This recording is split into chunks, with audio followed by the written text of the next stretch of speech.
It's not matter that emits a field. It's the field that actually organizes matter. Hello and welcome to the Pacific Channel. I'm your host, Steve Doherty.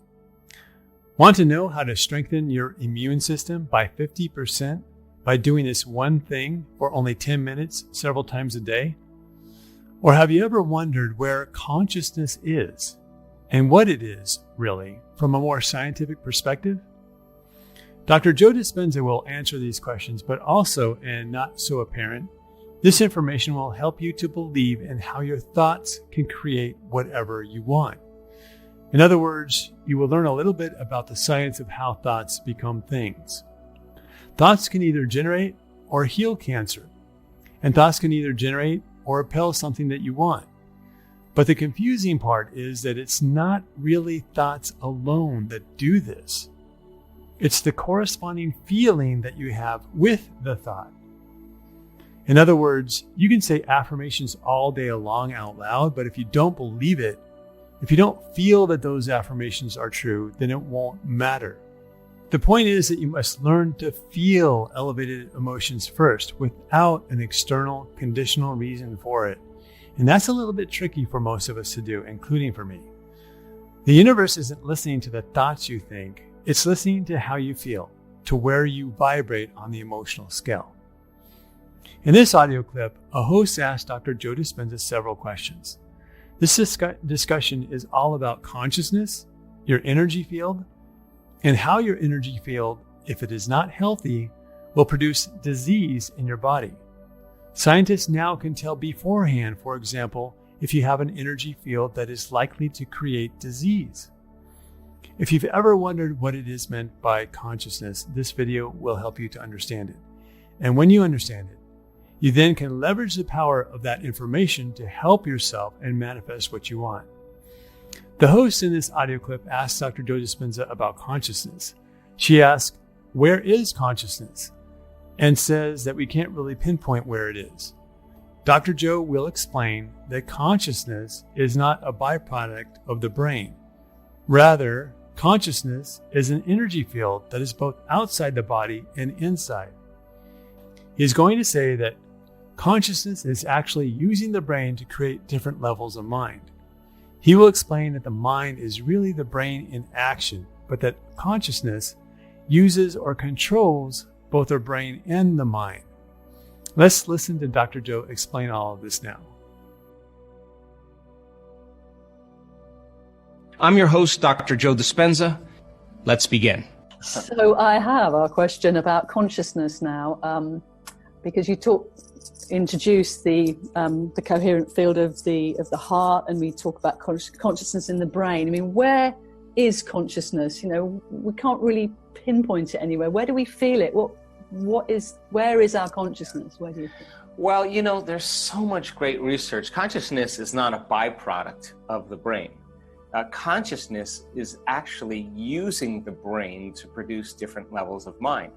And there's just some great research that's going on right now by some really unlimited researchers that are showing that the field around the body and the brain is where consciousness exists. Mm-hmm. And it is that field that begins to manipulate different circuits in the brain to produce mind. So mind is the brain in action, but mind needs energy and it needs consciousness to move through it. So if you think about this, if the brain can actually change itself, and it can, we can rewire the brain by learning or experiencing or changing our behaviors or making different choices.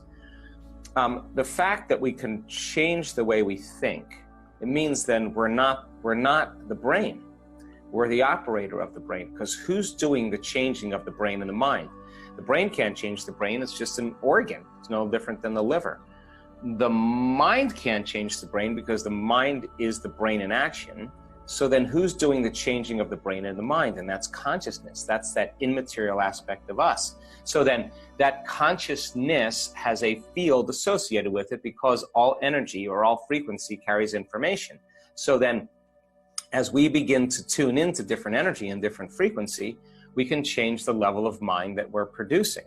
So then research that's been done just at Harvard, just the last 50 years, with rats that have a propensity for, say, something like uterine cancer, they find that there's an invisible field that they can detect before the cancer shows up, that there's a field where they can see the animals that have had the uterine cancer have a specific signature in their field. They can see the same signature in those rats, but they don't have the uterine cancer yet, but they do get it. So it starts in the field before it's in matter. So it's not matter that emits the field. It's the field that actually organizes matter.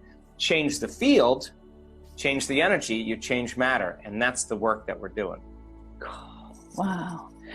Because what is it, the OR theory that suggests that consciousness is in the microtubules of the myelin sheath in the brain? Well, I do think that consciousness is where it permeates. It's in and around us. So microtubules are little cytoskeletons. They're like if you took a cell, a big round cell, and you were to blow all the snot off it, you would be left with these little tubules. And those tubules are very, very sensitive to frequency. In fact, they vibrate. So as the person is experiencing greater levels of energy, they begin to vibrate a little bit more. So that's where consciousness lives, because you can't have energy without consciousness. So it's in you and it's all around you. And interestingly enough, when we measured DNA expression, changes of DNA in 4 days in one of our advanced workshops, one of the genes that was actually activated was the gene for the construction and the stability of the cytoskeletons, the microtubules, which means that our students are changing their frequency and the cells are beginning to repair and produce stronger cytoskeletal structures. Wow, I love the play on words between frequency and repetition. I think we could go down that route, but let's not do that now because we're nearly at the end of this interview, and I would love to talk to you about gratitude and it being the ultimate state of receivership, because all this sort of manifesting that we do in the field, and when the law of attraction way back, when you say thank you for something, like it's already happened, and you so definitely explain why the energy of gratitude is the ultimate state of receivership. I love it, Dr. Doe, it's great. So yeah, that way of working with that, no matter what, we've all got the miracle of life. We can all be thankful for something, even when it's really tough out there, and it is really tough out there for a lot of people to come into. What would you suggest for someone? Well, look, I mean, we've just been hypnotized and conditioned into believing we need a reason to be grateful or to be thankful or appreciative. That's waiting for something outside of us to change how we feel inside of us. And when someone gives us something and we feel better, and it takes away our pain or our emptiness or our lack, we pay attention to who caused it. But in essence, the fundamental structure of that is really waiting for your outer world to change your inner world. But the majority of the time, when your outer world is throwing fastballs at you or throwing darts at you, then the majority of the time we're reacting in the opposite way. We're feeling anger or frustration or fear or sadness or deflation. So then why not teach a person how to regulate internal states independent of their conditions in their external environment? Trade fear for gratitude, trade anger for appreciation, and train them on how to do that so that they know when they're there and when they're not. So our research shows that just 10 minutes of gratitude a few times a day is going to strengthen your immune system by 50%, begin to make this very chemical called immunoglobulin A, the primary defense against bacteria and viruses.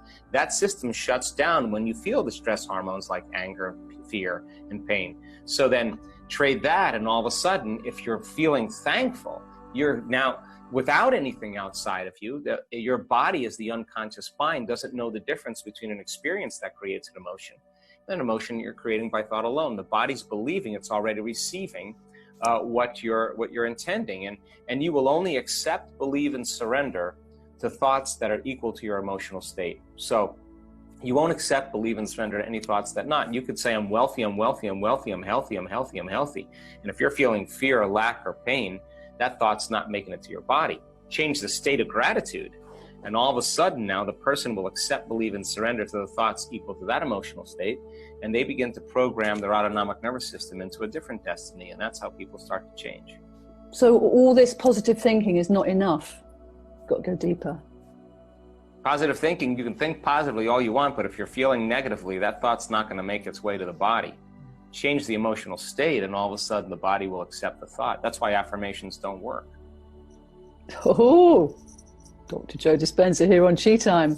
That's quite a statement. But there's another statement of yours which says, in this age of information, ignorance is a choice, which I think is absolutely spot on as well. So in this age of information where ignorance is a choice, and it looks like we've got numerous challenges, well, it's true, we do have numerous challenges coming at us. What do you say to people out there for to give them hope and be able to...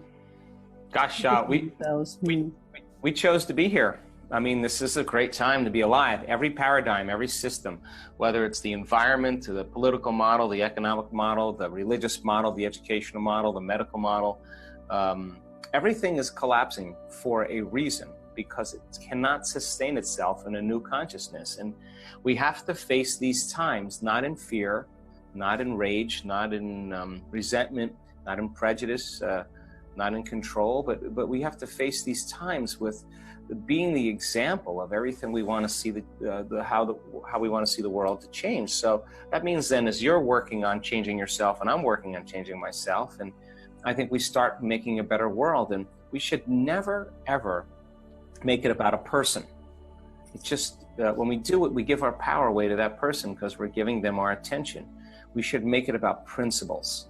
Once you make it about principles and no longer about people, people will unite for principles because they want freedom, they want happiness, they want peace, they want love, they want connection. That's our innate normal state when we're not living in survival. And so much of our world reminds us to live in survival because that's what people keep their attention. So I think it's so important for us really to be the living example of everything we want to see changed in the world. Yeah, it's like the Gandhi quote, isn't it? Be the change, but it's so very true.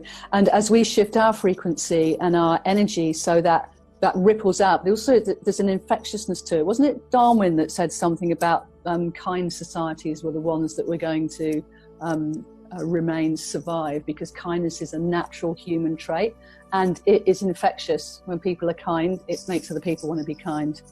And it actually is good for you too. You actually start releasing oxytocin, and oxytocin signals nitric oxide, and nitric oxide causes your heart to swell. And when your heart swells, you have more energy there, and you start leading with your heart, you start making decisions with your heart, and all of a sudden you start trusting a lot more. So I think our research also shows that when you get a group of people together and you have them open their hearts and feel those emotions, that it affects other people at a non-local place. Other people are affected when you start feeling those elevated states that are on the other side of the room. So I mean, again, that's creating a resonant field, a frequency that people can tune into and at least be affected by autonomically. Yeah, and when you have that experience that is real for you, you can trust that. I think trust is a very key word. Who do we trust in this day and age? Where can we find the right information that we need to be able to make the decisions that we have to make? And, you know, trusting yourself as well as who can we trust, I think, is a big question. Absolutely.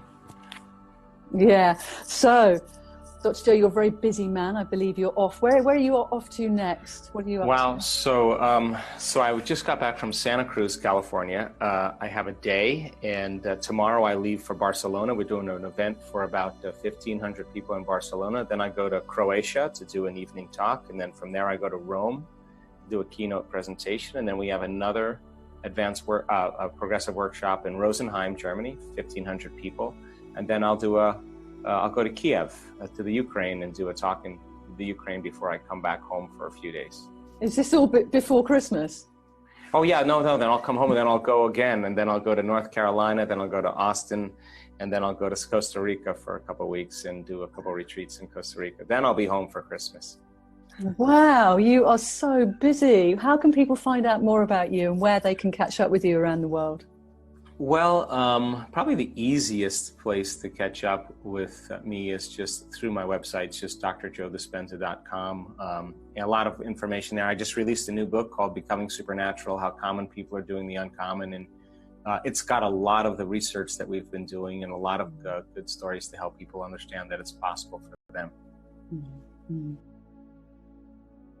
So what can you do for only 10 minutes several times a day to improve your immune system by 50%, according to Dr. Joe?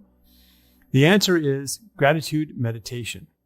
He doesn't explain exactly how to do it, but if you could just set your timer for 10 minutes and purposely feel grateful, appreciative, thankful, and happy without any external reason or condition, then you've got it. But if it helps you to think of something or someone to help you feel grateful, that's fine too. Just know that the goal is to not need anything outside of yourself to conjure up feelings of gratitude and appreciation. This is where it's a little tricky. Sometimes taking a walk or going out in nature or taking a nap or having a good sleep is the best thing you can do to raise your vibration so that you can milk the feeling of gratitude. But even a beautiful sunset is an external condition that you're using to feel gratitude. However, in most cases, what you'll find is that you felt the feeling of gratitude first before viewing something outside of yourself that you can appreciate. I know that sounds confusing to an extent. The point is to master this feeling, learn how to create it without any external stimuli. But if you're not there yet, it's fine to use external things to raise your vibration to gratitude and appreciation. The other amazing thing that I want to talk about is how research shows that consciousness resides in the field around the body, but it's also in every one of our cells too. So as according to Dr. Joe, if the brain cannot change the brain because it's just like the liver or another organ, and the mind is just the brain in action, then the only thing left that can change the brain is consciousness. And when we tune into different frequencies on purpose, we can then change our brains and our mind. The research done at Harvard University is fascinating. They can tell by a rat's energy field if it is about to get cancer or not. Energy precedes matter. Thoughts and feelings are energy.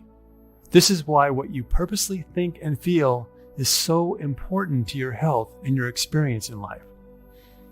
The host asked Dr. Joe to talk more about gratitude as the ultimate state of receivership. And he said, "We've been hypnotized to believe that we have to have a reason to be grateful. That's waiting for something outside of ourselves to change how we feel inside of us. That's waiting for your outer world to change for your inner world. Trade fear for gratitude. Trade anger for appreciation." All of this is very true, but I'd like to just add that it's not all that easy to jump from very low feelings like depression, guilt, shame, and powerlessness all the way up to gratitude instantly. But if you purposely think better feeling thoughts most of the time, you can work your way up the emotional scale.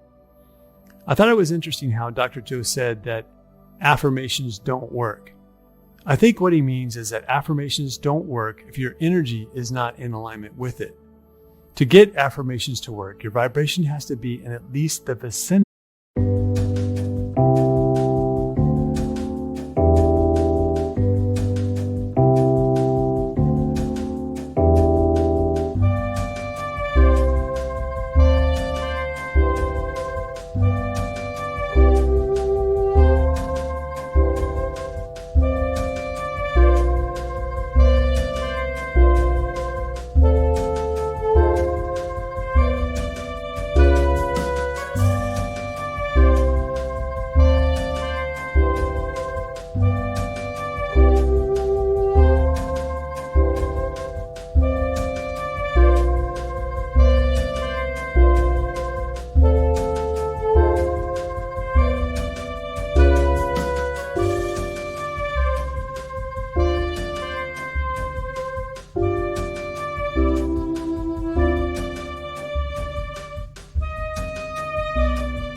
Of the feeling.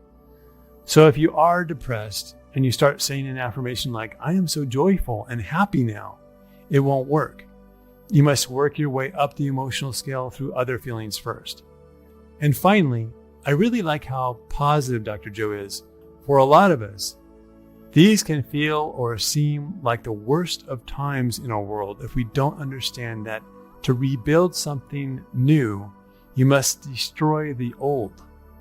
We have entered a new time of awakening, and most of society's systems are collapsing right before our eyes. But that's part of growth. Rather than hang on to the old systems that are self-destructing, we must focus on the new that our collective consciousness has already created. If you like this video, please click the like button, and if you haven't already, please subscribe as well.